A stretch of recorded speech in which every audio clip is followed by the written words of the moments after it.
Too much? No. One slide. Right. Baby Jacob, not too much.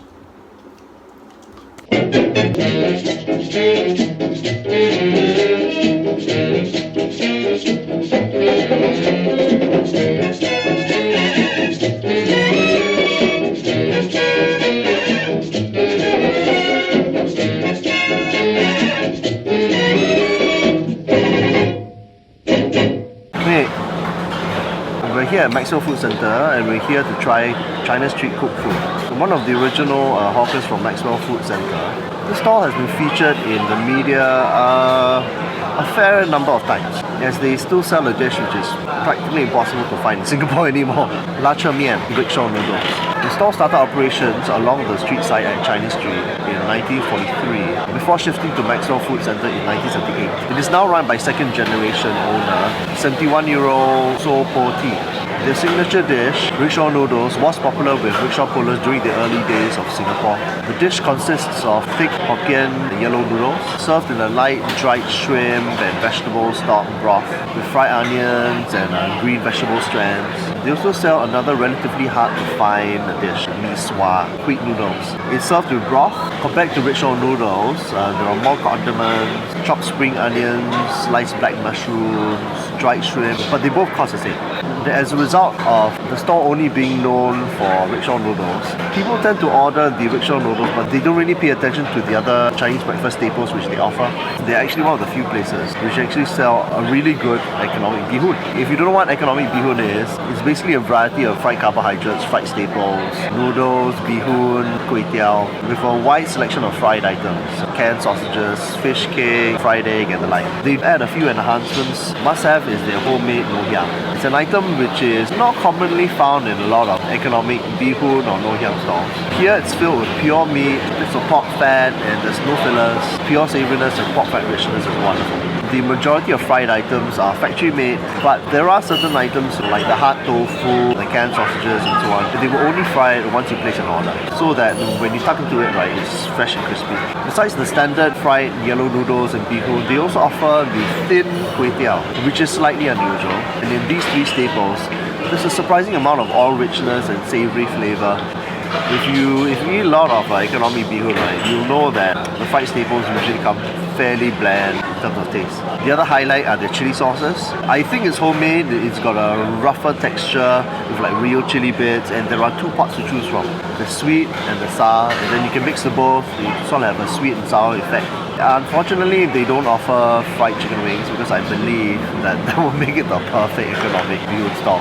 Okay, come, let's try the stall. 我们欢欢喜喜一起上学校，我们高高兴兴一起做体操，鼓声乒乒乓乓响，就摇摇摆摆跳，有谁不会我就来教。爱模样不要笑，不要笑，哎呀恰恰恰恰恰，大家跳别害臊，别害臊，哎呀恰恰恰恰恰。你跳人吧，不是梦，你学三吧，没情调。只要你试一遭，就知道恰恰妙，跳恰恰多轻巧。Hello, saya Sakina. Economic bee hoon. Well, just the right amount of savouriness, fried richness to it, a bit of bean sprouts. They actually do it pretty well over here. A lot of places, they do the fried noodles or the fried bee hoon, right, with hardly any flavouring. There's a fried noodle.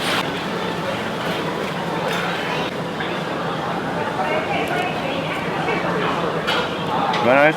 Oily but glorious. It's got that sweet and savoury taste to it. Again with bean sprouts.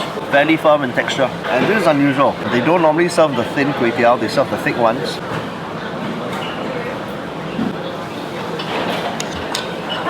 Slightly sweeter. Bean sprouts again.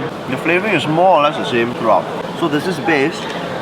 Then you add a whole bunch of fried items. So let's go through the list.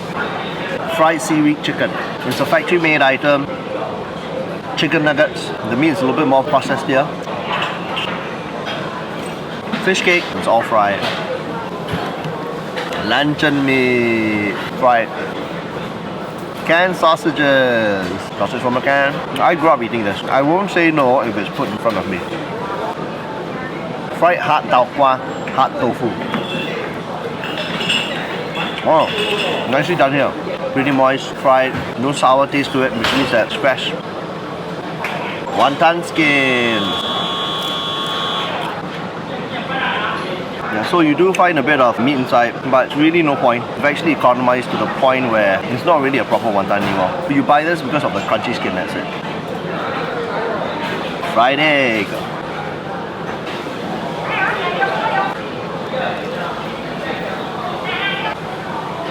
They actually put pure meat inside plus fat. It's slightly sweet, fatty, savory. This is really good.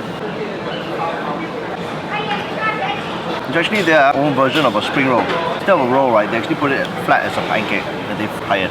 Here they actually offer two kinds of chili. Sweet, sour. You want a bit of sweet and sour? Mix the two. It's a very nice grittiness in it. There's this underlying smoky, gritty chili flavor to it, which is really nice. So overall, I would say that this place is not the average economic bee hoon place, but it's kind of like one or two notches thanks to the difference in the homemade chili which you get. They have those known noodles which are really, really good. They actually fry certain items on the spot, and the noodle dishes, they're actually pretty well flavored. Now, I've actually broken up this episode into 2 separate days because I can't eat everything at once. So I ate economic bee hoon first, plus all the items, the rickshaw noodles and the mee sua on a separate day, which is today. Let's try the famous rickshaw noodles. Yellow noodles, it's actually been boiled for over a long time so that the noodles are very, very, very, very soft. Fried onions on top, green vegetables, and there is nothing else. Previously, I believe that they used to put like bits of minced pork and fried anchovies, but I think that they've done away with that because of the rising costs. Wow, okay, this is so comforting. There is an alkaline smell. Hokkien yellow noodles, they always have that smell. Noodles are soft to the point of melting, and I think it's meant to be that way so that it's easy to sort of like slurp up. The stock itself is a very round enveloping stock flavor, not too salty. Vegetables, again stewed to death as well. Yep. It's a cheap meal which you eat in the morning. Oh, I see. I found a dried shrimp. Oh my goodness. Okay. One dried shrimp. It's very comforting. It's something actually I would make at home. The soup is not a thin consistency. There's actually a thicker than normal. Once you boil the noodles for a long, long time, right, they actually add starch into the soup. So it sort of like naturally thickens up the soup a bit. There's some vegetables. But it's soft, so don't expect crunchy. So it's a very basic taste, but the simplicity about it is what appeals to a lot of people actually. Whenever I come here, right, there's always a healthy crowd. It's refreshing actually because a lot of Singapore food, right, it's like powerful and heavily flavored. Okay, now for the mee sua. You get sliced mushrooms, dried shrimp, you get spring onions. Okay, last time they used to give you shredded chicken. I think they've done away with the shredded chicken. Again, cost of living. If I find one, I'll let you know.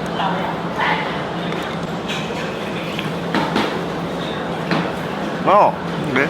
There's actually a lighter stock flavor to the mee sua. It's still quite comforting though. The stock from the rickshaw noodles, the stock from the mee sua. The rickshaw noodles definitely has a more powerful taste to it, more powerful savouriness to it, a little bit of a rounder note, whereas the mee sua, a bit thinner but still flavourful, and there's the added flavour of the black mushrooms to it. If you're having this meal and you're thinking of having the mee sua and then having the other fried items, right, you will be disappointed with the mee sua. Because the mee sua is a very delicate taste, a very delicate flavour. Once you add a powerful flavour like the ngoh hiang, right, you will find the mee sua completely plain. So I would actually recommend and just appreciating on its own. Everything's been actually stewed to death. Even the dried shrimp, they're like almost falling apart. It's been boiled for a long time and all the essence has actually gone inside the soup. I found a carrot. I think it was a mistake. Okay, in comparison to all the other hawker food, right, where everything's powerful, it really does make for a refreshing change. So thanks for watching Greg's Big Eats, where I eat through the whole of Singapore. Give a like, subscribe, comment below, and I will see you in the next one. Bye-bye.